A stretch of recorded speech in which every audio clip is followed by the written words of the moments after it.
All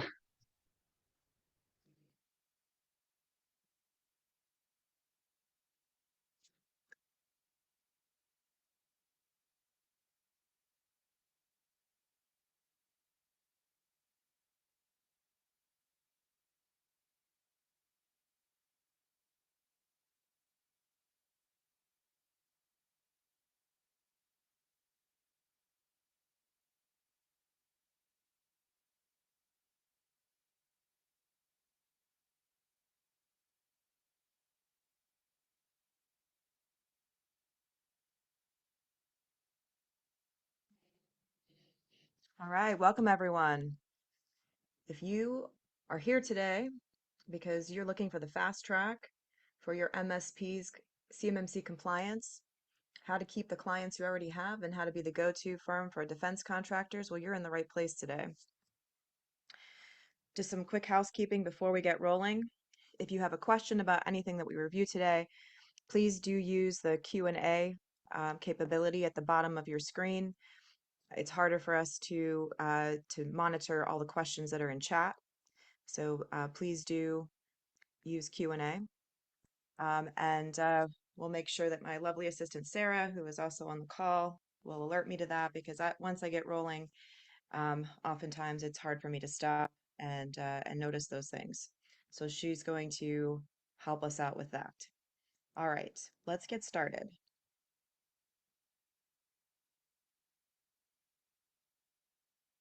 We'll be sharing a recording. Yes, we'll be sharing the recording. All right. So guys, right now we have massive changes that are shaking up our industry.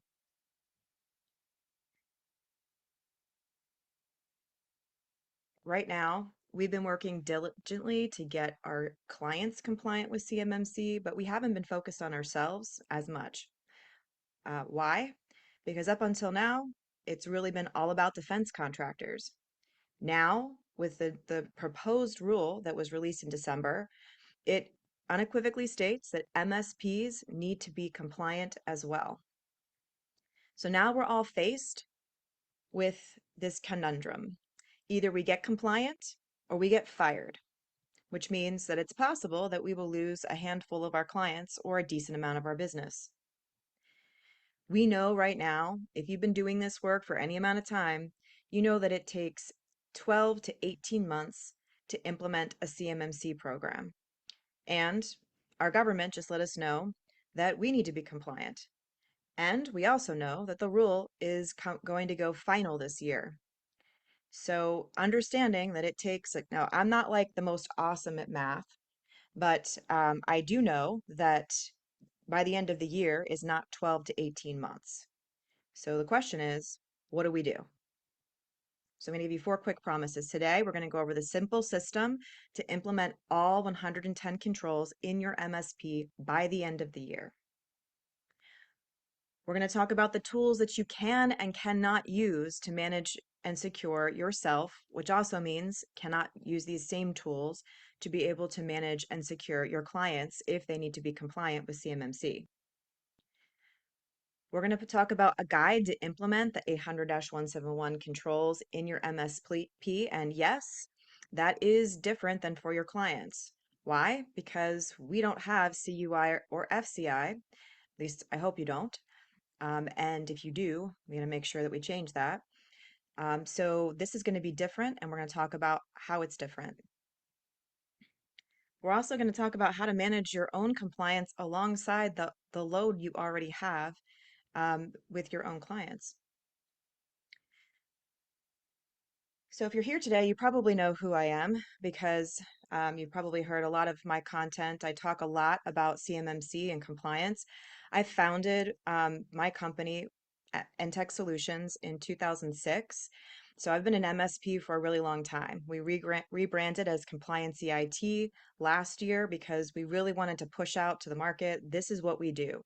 We are all about creating standards. We're all about systems and processes to get and keep you compliant. And we focus on CMMC, but not just CMMC, any kind of compliance that a client needs. So I'm asked to speak a lot around the country and on podcasts about CMMC, about implementing cybersecurity compliance. about how to create IT documentation. And we also teach MSPs and consultants how to do the same thing.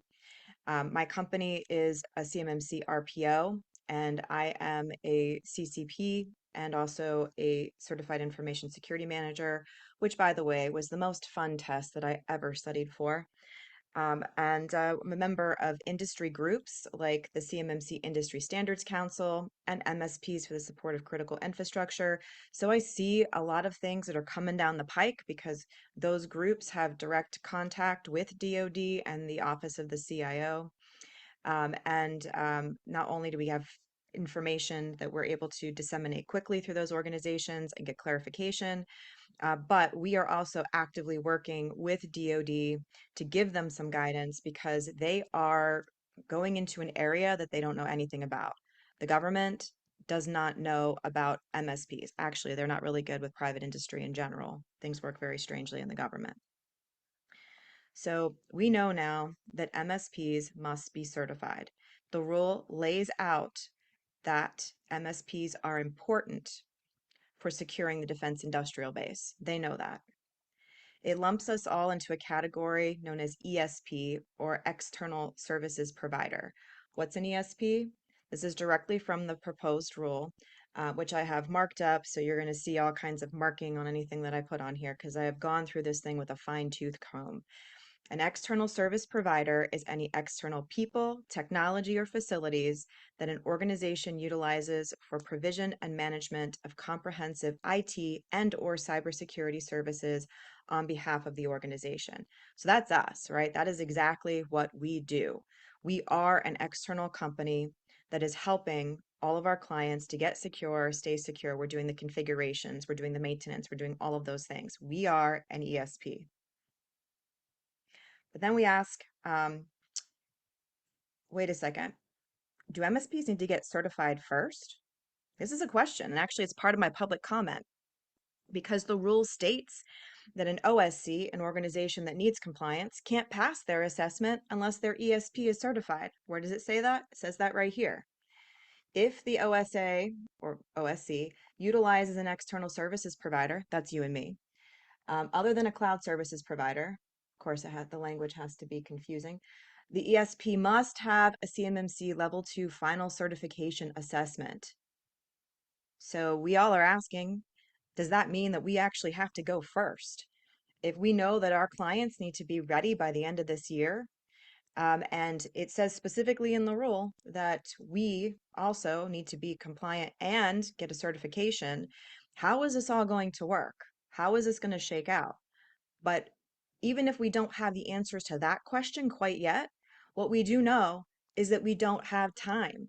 We don't have time to sit back and say, I'm not sure how this is going to look. Maybe I'll just check it out. If you're going to do this, it's really clear. We need to get moving right now. But wait, there's more. The rule brings in a new term, security protection data. And if you saw in the rule, it said example, log data, configuration data. And it's a little confusing right now about everything that's going to get looped into that, but at least they gave us two things that we know, log data and configuration data.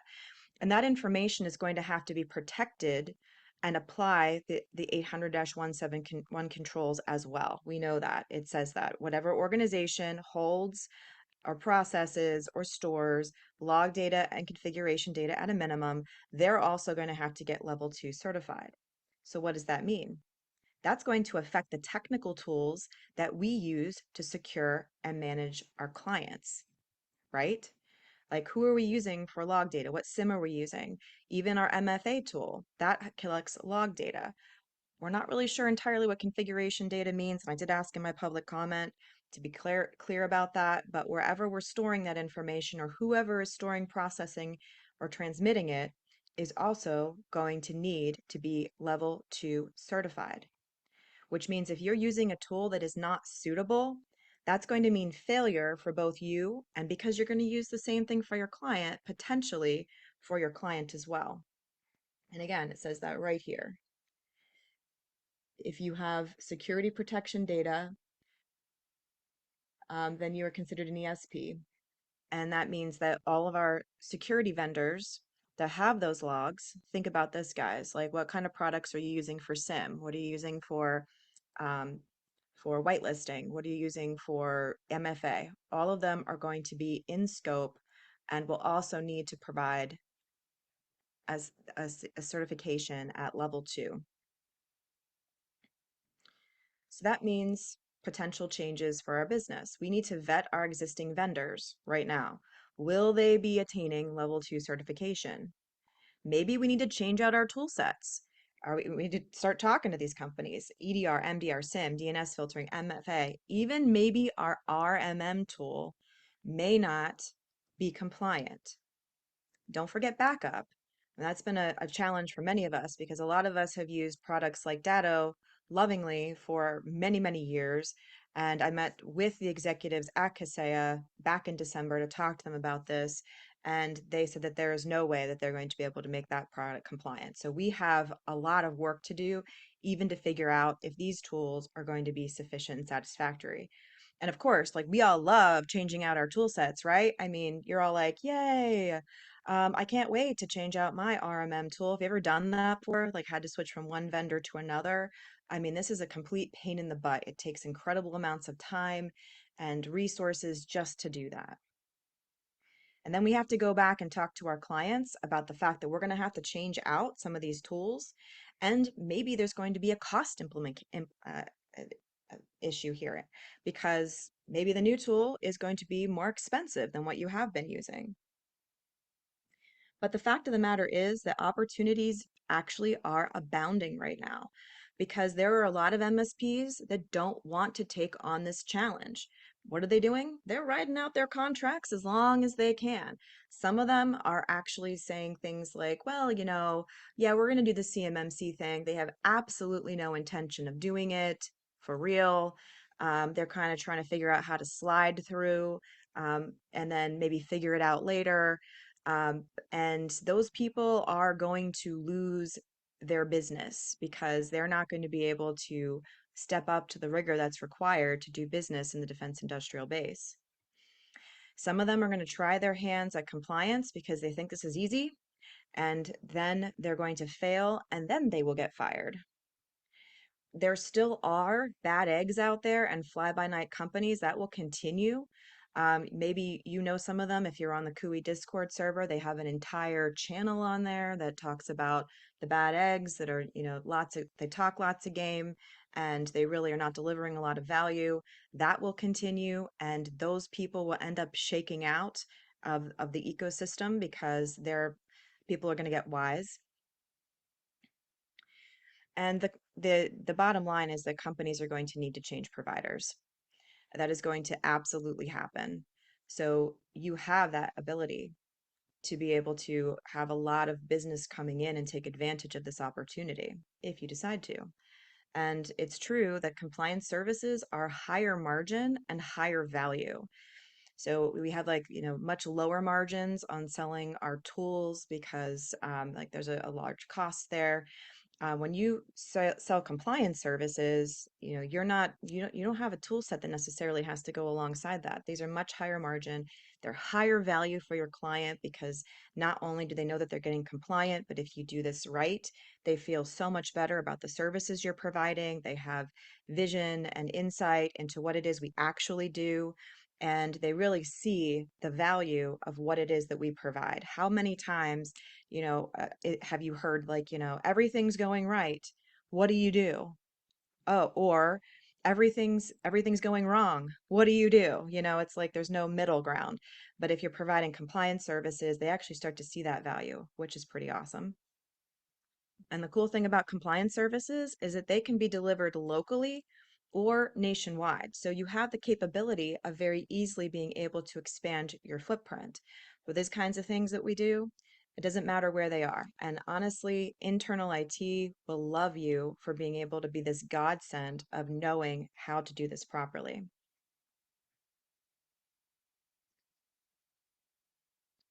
So sometimes I hear people say, and this is not just the OSCs, not just the Defense Industrial Base, Also MSPs, because when they don't know what to do, they'll grumble about this. They say, oh, DoD is going to keep pushing their timelines. It's taking this long, and they're not going to be able to meet the timeline. In fact, they were asked to extend the public comment period. They gave us 60 days to comment on the proposed rule, and they were asked, well, maybe we can have longer. And they said, no, we're not going to extend the public comment period. And they've already started to adjudicate the comments that were submitted already. So the rule is going to be going final at the end of the year. That's definitely going to happen. DoD is committed to keeping the schedule at this point. But as we said, it takes 18 months to implement a CMMC program. So that's not just 10 months that we have to implement the controls. That also means that you and I also have to do regular risk assessments. What does that look like? How often do you do that? You also have to do regular security assessments. And many of us have been selling security assessments of one type or another for a very long time. So maybe we have this idea in our head that we'll just keep doing the same thing, right? Like maybe we'll run some scans, do a quick analysis, meet with the client. But that's not what a security assessment means in the 800-171 controls. It is an assessment of all 110 controls to assure that they have been implemented appropriately and satisfactorily, and also to look at other security issues that may or may not be associated with compliance. You have to do this at least yearly, and it has to be documented, have some kind of evidence that you are actually doing it. You also have to write yourself a system security plan, just like your clients. The system security plan has to describe how you and your MSP implemented all of those 110 controls. And like I mentioned before, we're going to implement controls a little differently than our clients because they are written for organizations that actually store, process, or transmit CUI, and we don't do those things. So we also have to make sure that we're implementing them and describing how we're doing that properly. When it says control the flow of CUI as one of the controls that we have to meet, you can't say NA, we don't have CUI. No, no, no. We have access to this environment. So we actually could have an impact on the controlling the flow of CUI. I mean, think about those RMM tools we have out there. You could press a freaking button and you could exfiltrate CUI. You don't even have to remote into the computer because of the RMM tools that we use, right? So that risk is clear to DoD, and we have to assure that we're addressing all of those controls as we are related to that risk. And your system security plan has to be updated over time. If you've already tried to do this for anyone else, write a system security plan, you know that it takes a long time because you have to do this for all 110 controls and describe in there how you're meeting the assessment objectives. Plus, is once you get to the end and you're like, oh, okay, I did the system security plan. It ages quickly because all of what we do in these environments continues to change. So how are you going to keep that updated over time for yourself?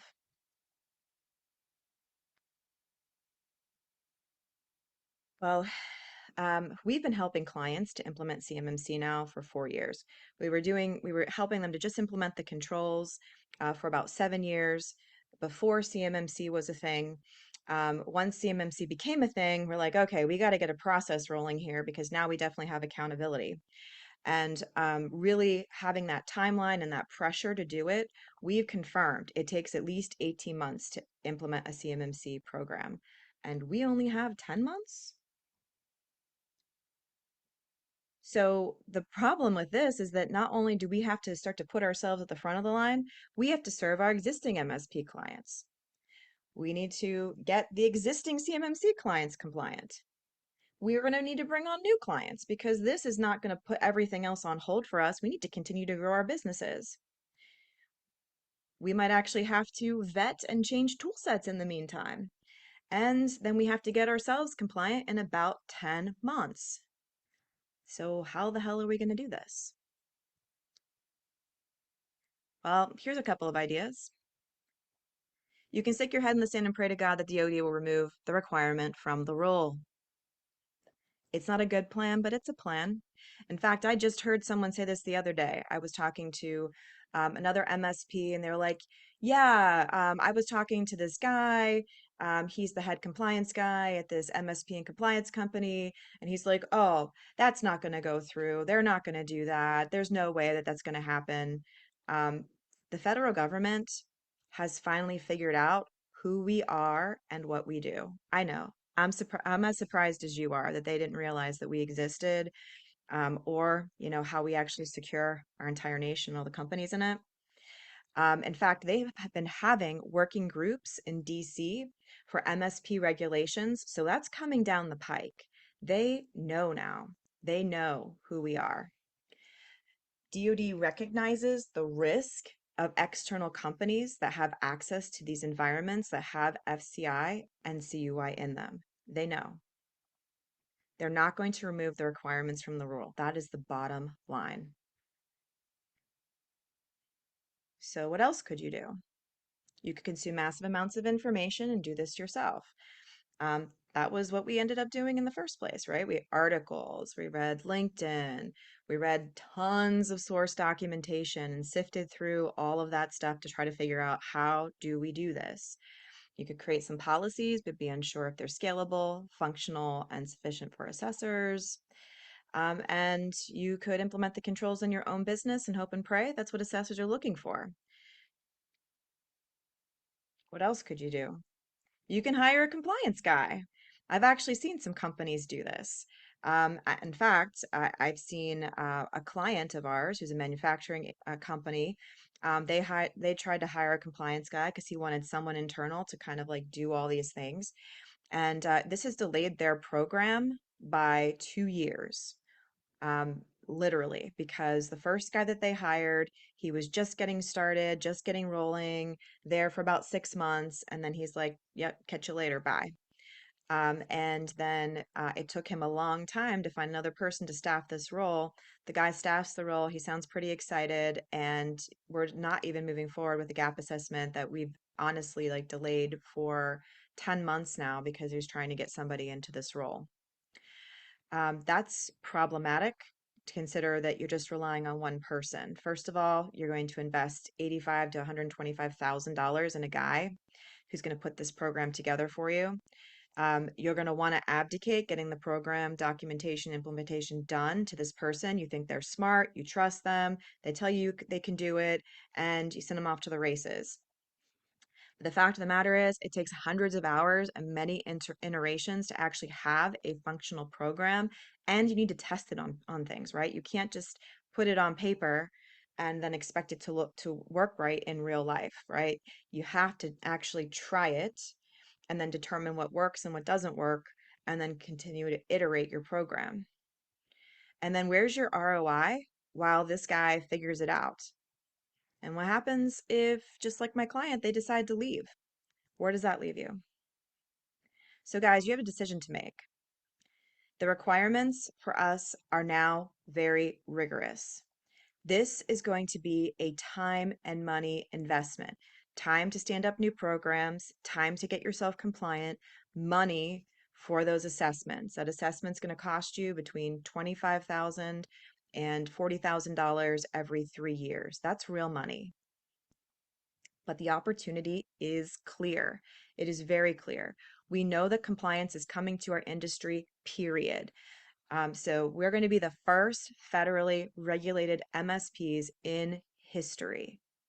In history. This is historic for our industry. It's going to continue to move in that direction. Maybe not quite as rigorous, but DC knows about us. It's coming.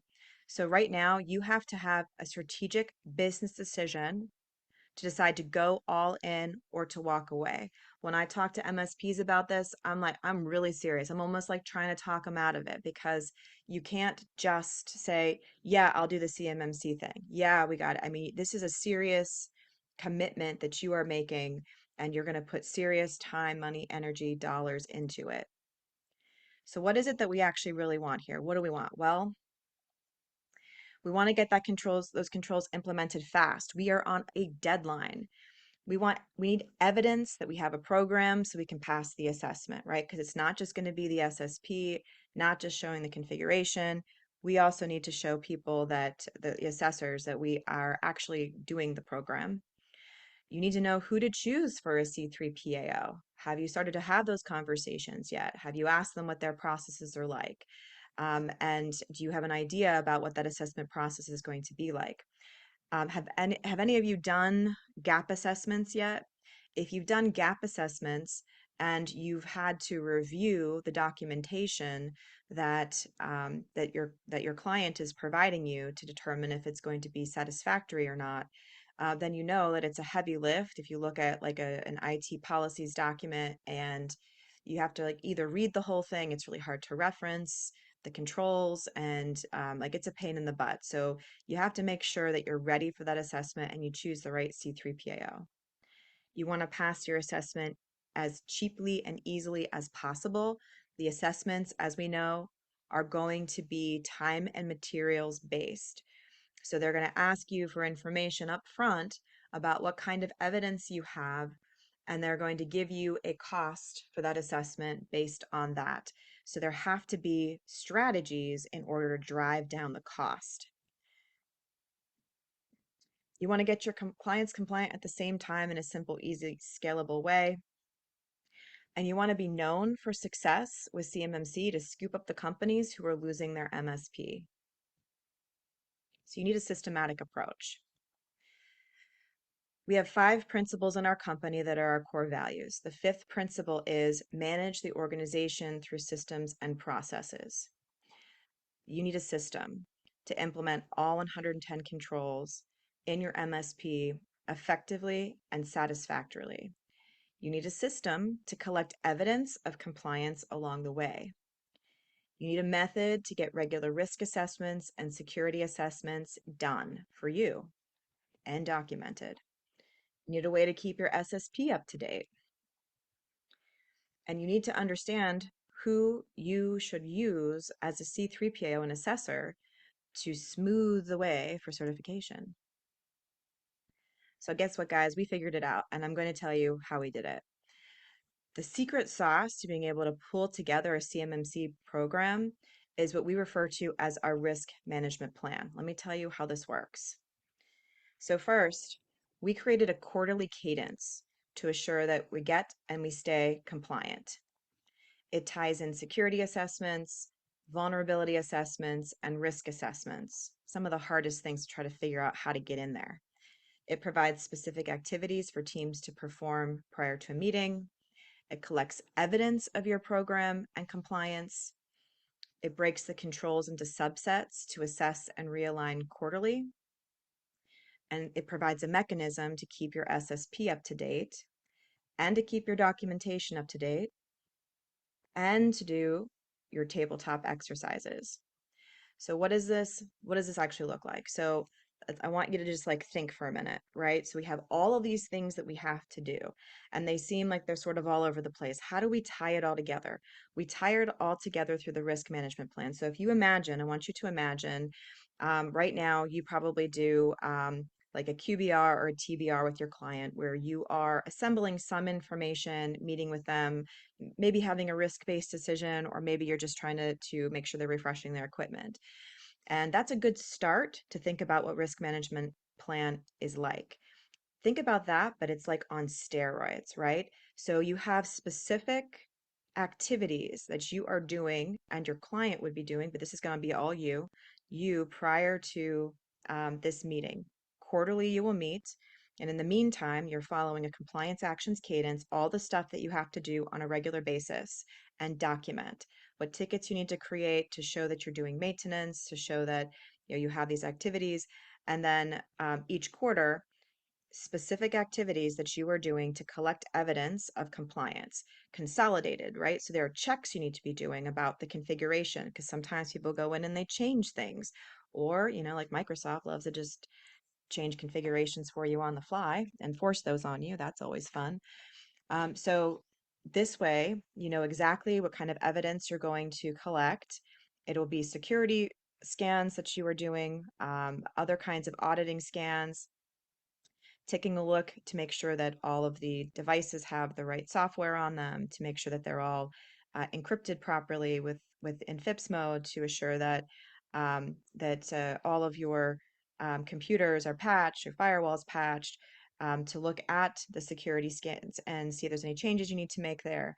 A time to be able to do your tabletop exercises. And you want to make sure that you have a list of tabletops available before the meeting so you don't have to come up with something each time. And I'm telling you guys, I don't know if you've done tabletops with your team yet. Oh my gosh, they are awesome. They're awesome because we actually do tabletops on the things that we know might happen to us. Our first tabletop was actually what happens if our RMM tool gets compromised.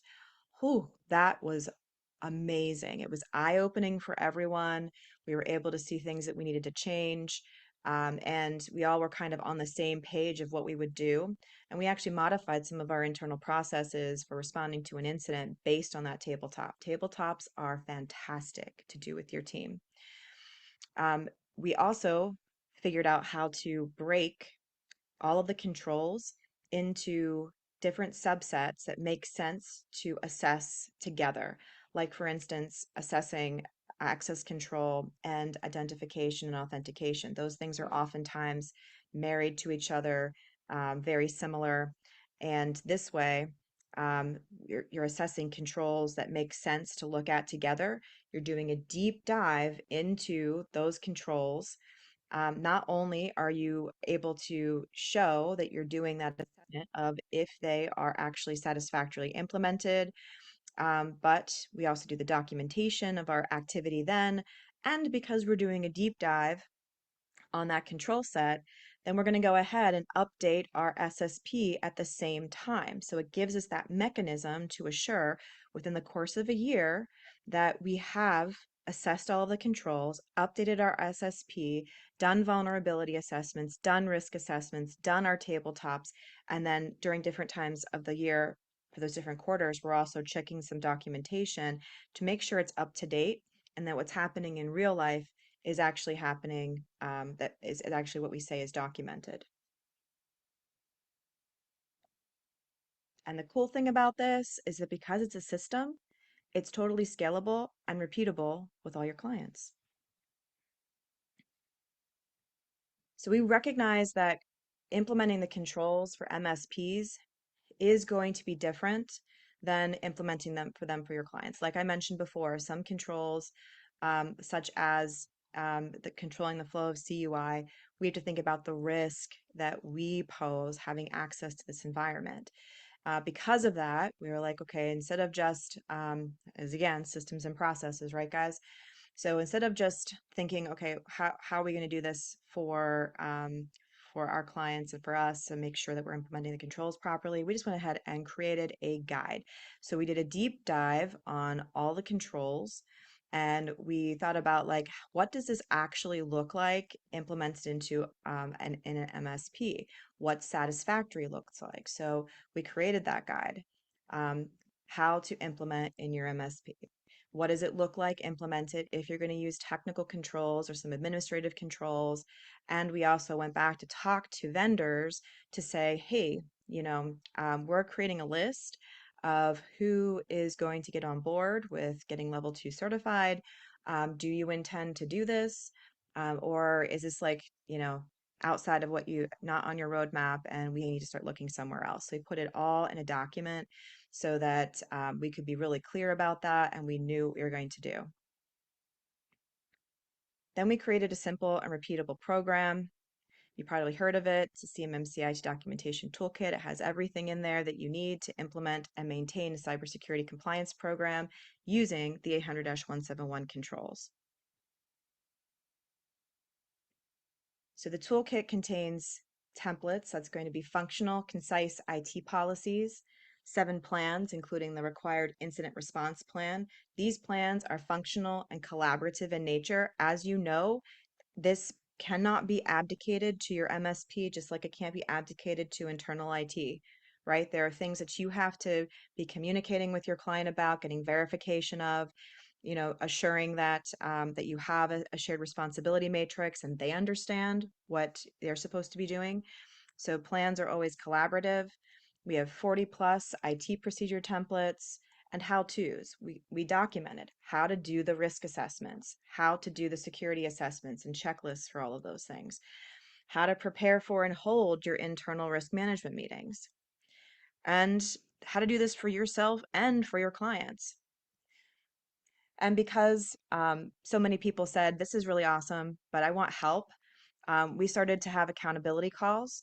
So we have weekly calls with my army of MSPs that are doing this work really well to assure that we're implementing and getting our questions answered and that we're doing this right. But we didn't stop there, remember? We have to make sure that the C3 PAOs understand what we're doing, understand our program. And if we're going to do it for ourselves as well as for all of our clients, it makes a ton of sense if we have C3 PAOs who also know what we're doing, who are familiar with our documentation, who know where to find the information when they work with one of us. So we had them review the toolkit and the CMMC program, and we got feedback on improvements. Now they are familiar with both our documentation and our program. And they've told us, yeah, 100%, this is going to smooth the way of assessment. It's going to make them easier, faster, and less expensive. And, there's strength in numbers. So the MSPs that we work with, we meet weekly. We have one call that we have that focuses entirely on controls. So we have a deep understanding of the satisfactory implementation of those controls, if they're technical, physical, or administrative in nature, or sometimes a mix of some of them together. Those control calls, we're talking about what it looks like with our clients, but especially what it looks like for your MSP. We have general calls where we're talking about updates to the program. We learn what's working and what's not. We talk to assessors live. We get SMEs to answer our questions. And we all talk about how to price, package, and sell CMMC compliance to clients. And then we have implementation calls that focuses on the fast implementation of your own program. So the thing is that oftentimes we are so focused on serving our clients that we put ourselves last in this area. So this way we have accountability and we have specific things we're going to be doing every 2 weeks to make sure that you're implementing all those controls, you're implementing your own program, and that you understand how to do it the right way. And if you learn how to do it for yourself, that's only going to make it better and easier for how you're going to deliver it to your clients. Because the bottom line is, guys, we need an army. MSPs are vital to the success of companies in our nation. They are vital, we are vital to the security of our nation, and we're vital to the success of the CMMC program. So we need an army of suitable MSPs doing this work. So let's pull it all together. MSPs are going to need to be compliant at the same level of their clients to include certification. You got to make a business decision if you're in. You need to implement your own CMMC compliance program, and you need to do that now. And then you have to use that program, rinse and repeat with your clients, scale it up, and add profitable compliance services. And then get support from a community of sharp people who are dedicated to this work. So you're probably wondering, what do I do next? Determine your strategy for implementation, get the resources you need to execute, and start executing on your strategy now. We don't have time. So what I'm suggesting and offering is that we consider doing this together. You can access our 18 years of experience being an MSP. We are you, right? We know what it's like to be an MSP. We've been doing this for a very long time. We've spent hundreds of hours of writing, tweaking, implementing CMMC compliance programs, and I'm not exaggerating when I tell you it's hundreds of hours. Maybe it's even topping over 1,000 at this point because it's a lot of time that we put into it. We've created a mind share of really smart and knowledgeable people, and also accountability for everyone to be able to succeed in CMMC for you and for your clients. And now I'm offering it to everyone who's on this call today at a discount. So We have the CMMC IT documentation program that gives you access to the toolkit and all of its content, an unlimited use license. You can use this for yourself and for your clients. Sales and marketing enablement to determine how to price, package, and sell your services. Weekly calls so that you get this stuff done and you can get your answers, and updates to all the documentation and processes, as well as access to those aligned C3PAOs that you can use for yourself and be a resource for your clients so that they can use the same ones, and also have a fast, cheap, and easy assessment. Now, the CMMC documentation toolkit, if you go to our website, you can buy it right now for $6,750 for an unlimited use license, and you can get the weekly calls for $600 a month. And that's backwards, but that's okay. But instead, what we're going to do is we're going to offer this for you today because you're on this call and you've been following me for a while at a discount of $5,800 for the unlimited use license and $427 a month for the weekly coaching calls. So again, access to the toolkit, templates, how-tos, marketing enabled, unlimited use license, weekly calls, updates and ads, C3POs to use at this discount. Now, I want you to join the army of MSPs doing this work right. I only want awesome MSPs that really are serious about this work. I want to attain compliance, accelerate your business, gain access to the mind share, and get guides for your journey. So right now, if you want it, you can get it by going to this link. Sarah's going to post in the chat how to get to this link. You cannot go to the website and find this discount. It is not there. It's only going to be there until the end of the day on Friday. After that, it's not going to work anymore. So get the toolkit, get the license, get the weekly calls, get a list of C3POs to use, and go to the website, click on the link, and remember, only available until the end of the day Friday. If you're awesome, I want you to be a part of the team. All right, guys, so let's see. I got some questions here. Some of these are technical in nature, but let's go through them. Will there be any need for MSPs using GCC instead of the commercial cloud? That's a good question. So if you don't process, store, or transmit CUI, then you do not need to be in GCC for most of your services. Right now, there is a question about what to do about RMM tools.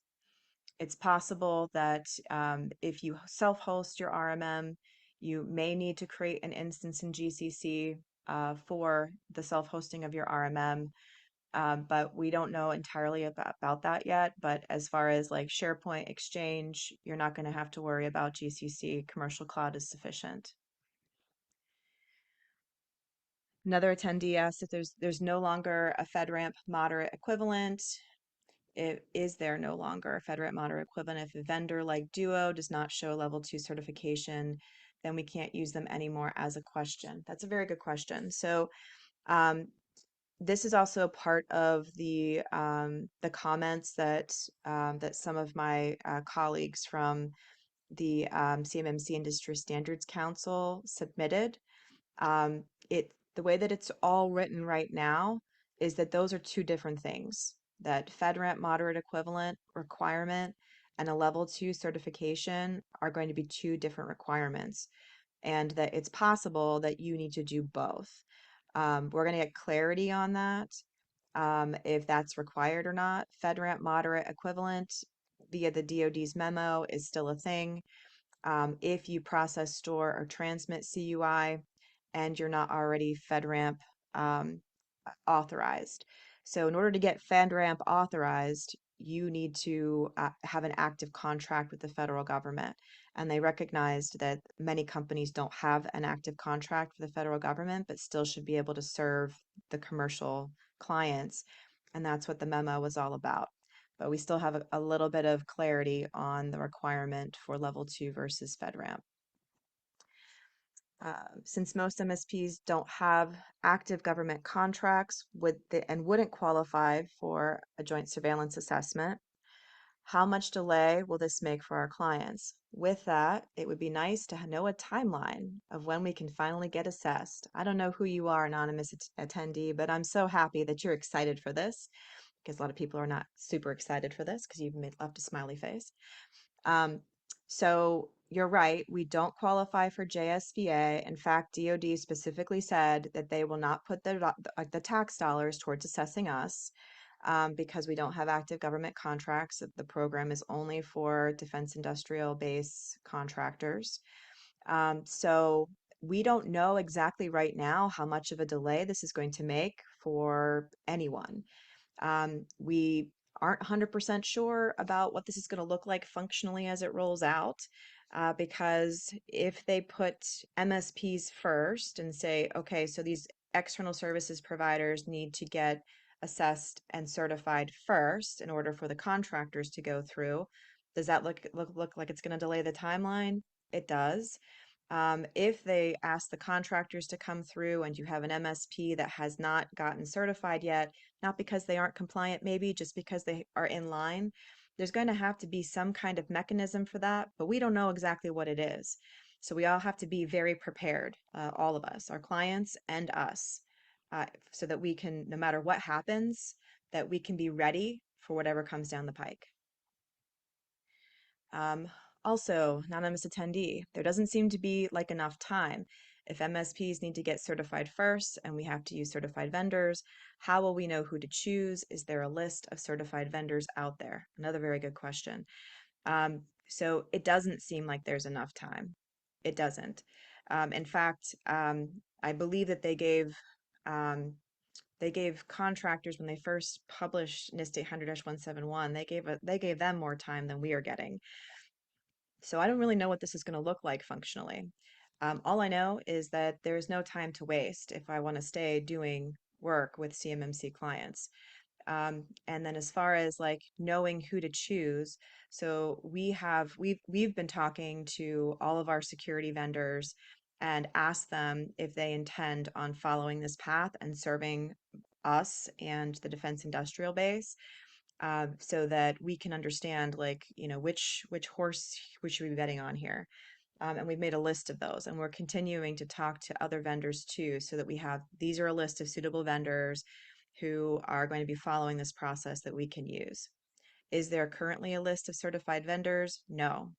In fact, there's actually talk about having a list of certified MSPs somewhere, provided by the Cyber AB, so that they, like, contractors who are looking to find somebody who's suitable can go there and can have a really high level of trust that that they're going to be compliant. But we don't know exactly what that's going to look like quite yet. Um, regarding Regarding vendors used, you're saying they all need to be CMMC level 2 certified. So what that means is that if they have security protection data, if they process, store, or transmit security protection data, they do need to be CMMC level 2 certified. So a couple that come off my head, we're all MSPs here, so you probably heard of these guys, like Blackpoint Cyber, yes. ThreatLocker, yes. So like Duo, yes. Yeah, like those ones for sure. Anyone that you're using for SIM, they all will need to get certified. Peter asks if we perform a vulnerability assessment by using a point in time VPN, will we need to be level 2 certified? That's a great question, Peter. All right, so as opposed to managing the organization and having like access all the time to the environment, instead of doing it that way, you're just like a point in time. Like, I want you to come in and configure my firewall. I want you to run a vulnerability scan. I want you to do like this small scope of work on a project basis. In that case, They need to give you credentials. They need to authorize you during that time. You do not need to be level 2 certified as long as you're setting up that service properly. But if we have access to the environment all the time, we have our own creds, we can get in there whenever we want to, then yes, you would fall in that category of needing to be certified. Are we able to get clients through a JSVA before we can finish our assessment? That has been a big push for us with our clients now. Yes. So JSVA's, joint surveillance assessments, are done with existing C3POs and assessors in the ecosystem alongside of DIBCAC. There is no requirement for you to be compliant in order to go through a JSVA because they're not looping in that requirement. The rule is proposed. So if you do JSVA, then your client will be able to have a conditional CMMC certificate in the interim. All right, awesome. All right, guys. So thank you for all the questions, fantastic questions. And remember, if you want to take advantage of getting involved with the toolkit community, now is the time to do this because it's not like it's never going to be there. It definitely will be there because we're continuing to grow and make everything more awesome. But you won't be able to get it at this price. So if you're on the fence, now is the time to do it. And I hope to see you on the calls and implementing this and joining our army of suitable MSPs. See you guys around the compliance world.